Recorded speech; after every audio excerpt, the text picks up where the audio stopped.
приготовили мойку высокого давления. И теперь будем мыть то, что я считаю нужным. Вот это у нас патрубок насоса дренажного, который сливает воду в канализацию. Хоть мы его уже помыли, но я думаю, моечкой не повредит ему. Подача порошка тоже вымоем. Понятное дело, кожух барабана. Помоем заодно и тен. Тен доставать не будем, он рабочий. Нет смысла его доставать. Но, видимо, при разборке, когда если вдруг тен выходит из строя, единственный способ его достать — это отрезать резинку, достать резинку, и потом уже тен, который перегорел. Помоем шкив от ржавчины, которая шла через сальник. Помоем барабан. Потом подача порошка. Крышку пластмассовую. Я думаю, все. Сейчас.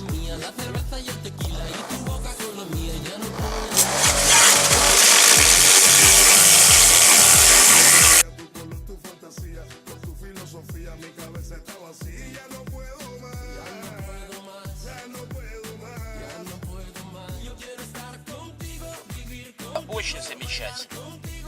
Я даже не ожидал, что это накипь, порошок, старый грязь, грязевой насадкой так собьет. Еще постучим чуть-чуть по держателю барабана, чтобы сбить с той стороны накипь. Очень много вымылось грязи. И затем, когда мы уже просохнет все, попробуем сюда капнуть либо советской тормозухи старой, или же ВДшки, чтобы постояло, и снять этот вал, чтобы сделать ему лучшую диагностику, а может быть даже и купить новый под замену. Сейчас мы постучим, включим снова мойку Херхер и посмотрим. Но грязи вымылось очень много, за 10 лет набралось. Что мы имеем после мойки Херхер? Прекрасно отмылись различные отложения грязи, порошка стирального. О, чистота и порядок. Если бы использовать химию или щетки, все остальное вы затратили намного больше средств и времени. Резинки как новенькие. Вот тут было очень много грязи раньше на насосе. Барабан, кожух барабана, вот он какой красивый. И сейчас мы посмотрим подшипник. Вот он хрустит. Он рассыпался, обойма рассыпалась. Задача сейчас будет стоять, чтобы достать его с этой втулки. Посмотрим. Нижняя передняя крышка. Тоже здесь было много какой-то фигни всякой. Отмылась. Куда порошок засыпать? Прекрасно выглядит. Тоже все отмылось. Ну и сам красавчик барабан. Уже очень сильная накипь какая-то осталась, мы ее не будем трогать, снимать. Вполне может быть, что он под замену. Барабан чистый. Все хорошо. Единственное, что верхняя одежда и сапоги промокли насквозь. Удивительно. Раньше нам машина столько всего перемыла. А сегодня мы ее помыли сами. Да еще мойка высокого давления. Ну а сушить пойдем на печку. Наш любимый домик. Продолжаем делать ревизию в стиральной машине. Только когда я отпилил часть кожуха и достал барабан, я смог снять этот тен. В принципе, наверное, может получиться это все сделать и должно получаться, не распиливая кожух. Здесь необходимо максимально подать вот эту часть вперед, туда. Когда мы вытягиваем, чтобы металлическая пластина не прижимала резиновый сальник, этот уплотнитель. И только тогда, каким-то образом доставая и придерживая резинку, попытаться достать ее с гнезда. Я же когда доставал, я уже снутри кожуха достал пластинку и, поддевая, прижимая отверткой, достал тен из кожуха. Раз я уже достал, необходимо его почистить от накипи, от всего от этого. Закрепил тен в струбцине и при помощи дрель-насадка буду очищать от накипи. Химическим способом это будет долго, да и не нужно. Одну сторону почистили щеточкой. Теперь можно посмотреть, как она выглядела раньше, до чистки. Вот, пожалуйста. Вот так тен. Причем этот тен, который работал 10 лет. Я его не чистил ни ножом, ничем. Как достал с машины, так вот он и есть. Где-то вот миллиметр-полтора такая вот накипь есть. И вот, пожалуйста, какой он должен быть в идеале. На всякий случай поясню, для чего мы чистим накипь. Ведь с накипью тоже он работал. Но накипь уменьшает эффективность работы стиральной машины, так как она является теплоизолятором накипь. И она не так быстро нагревается вода. То есть мы теряем электроэнергию. Раз. И второе, из-за накипи может возникнуть местный перегрев тена. На одном участке тена будет быстрее тепло выделяться, на другом из-за накипи тен будет перегреваться и, соответственно, может выйти из строя, может прогореть оболочка со всеми выходящими из себя последствиями. Продолжаем чистить дальше. Тен мы очистили, и он в полном порядке. Теперь проверим электрическую схему этого тена. Тен водяной. Его можно включить вот на улице данным образом, но только кратковременно, чтобы он не перегорел, и для проверки. Сначала проверим тестером цепи самого тена.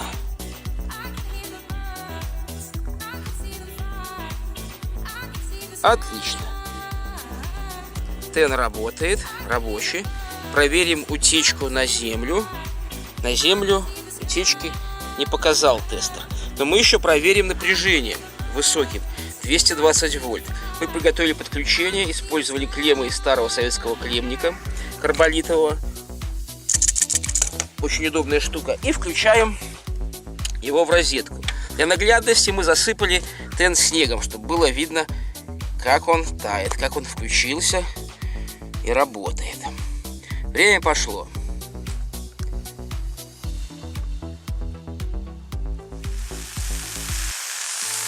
Ой, начал шкварчать. Отлично, пошел пар, можно выключать. УЗО не выбило, и дифавтомат не выбило. Вот наш прекрасный тен.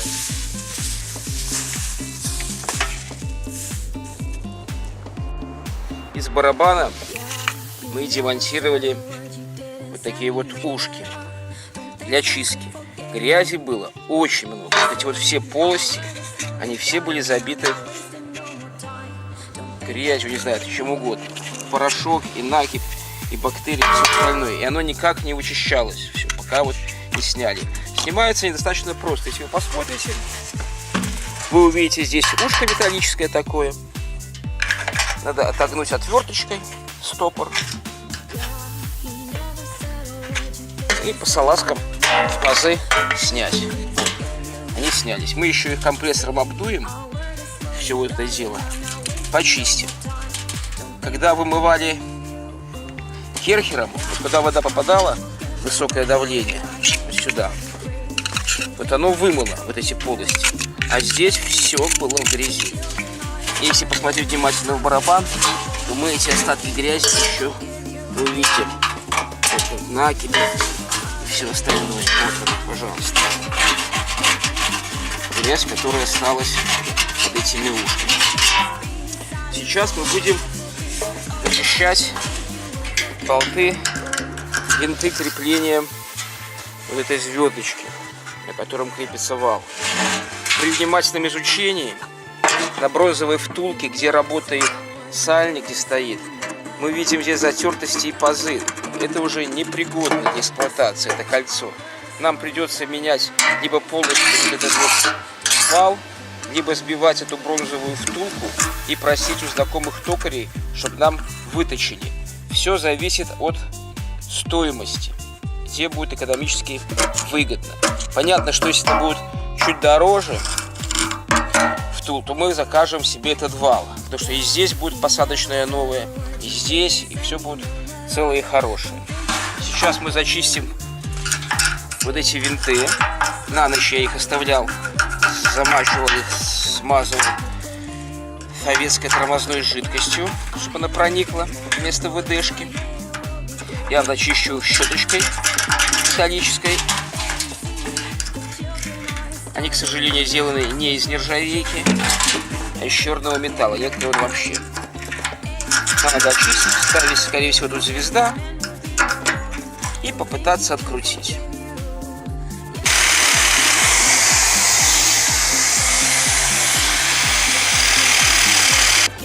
К сожалению, у нас нету сейчас звезды Кингтоник. Нашли китайский набор. Посмотрим, насколько они крепкие. Кингтоник, винт крепления шкива нам открутил. Тяжело, но открутил. Вычищаем тщательно всю грязь. Важен каждый миллиметр для передачи усилия. Вставляем ключик. Вбиваем молотком. Пробуем.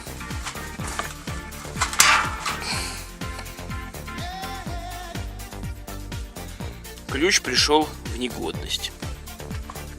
Будем искать нормальные звезды. С автомобильного набора инструментов взяли вороток, взяли звезду, переходник. Будем пытаться победить. Подстучим обязательно.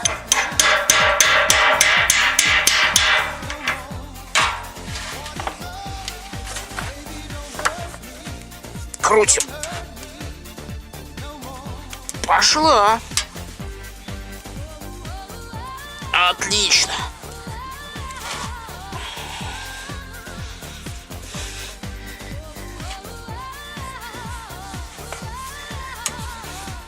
Победили. При сборе я постараюсь найти такие болты нержавеющие. Хотя, если обратить внимание, вот мы выкрутили здесь. Здесь, скорее всего, был нанесен герметик, специальный герметик, чтобы эти болты, винты не открутились клеевой. Отлично. Продолжаем дальше. Второй. Ого!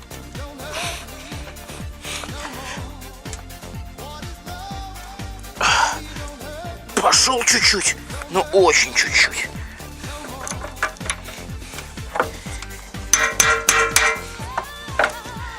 Пытаемся. Пошел. Очень удобно, что усилие прилагается равномерно. Можно помогаешь правой рукой и левой рукой. Последний, третий винт.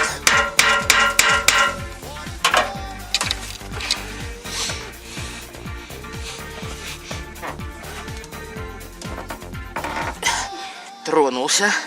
Хорошо. Отлично. Откручиваем. Пробуем достать звездочку.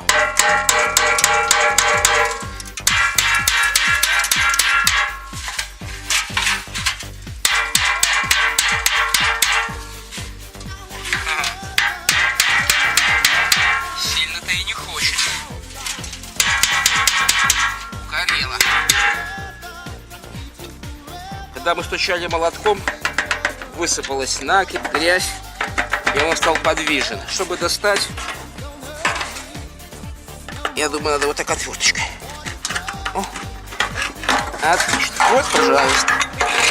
Имеем наш прекрасную звезду. Опять-таки грязи здесь, бактерий триллионы, миллиарды. Мы почистим, или же купим новый. Я думаю, придется покупать новый. Бронзовая втулка, где было внутренняя обойма подшипника, она изношена. Может быть, когда была вибрация, разбилась здесь. И ставить на этом новый подшипник на изношенную втулку очень стрёмно. Чтобы не пришлось потом опять все это разбирать. Лучше уже потратиться, купить новую. И машинка еще лет 5, а даст бог 10, как это отработает. Зачистили здесь номер, чтобы было видно для заказа какой. И при более тщательном осмотре обнаружили, что коррозия не пощадила нашу деталь. Сквозная. Практически на каждом рычаге.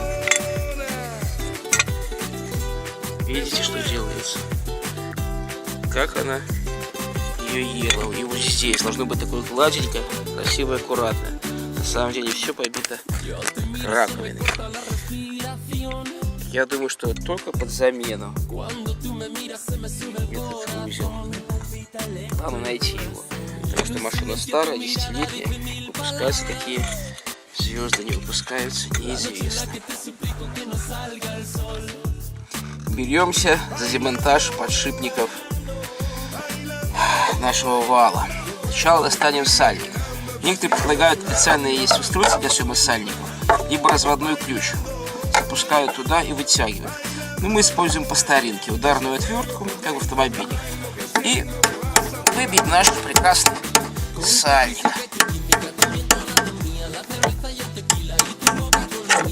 Есть. Вот.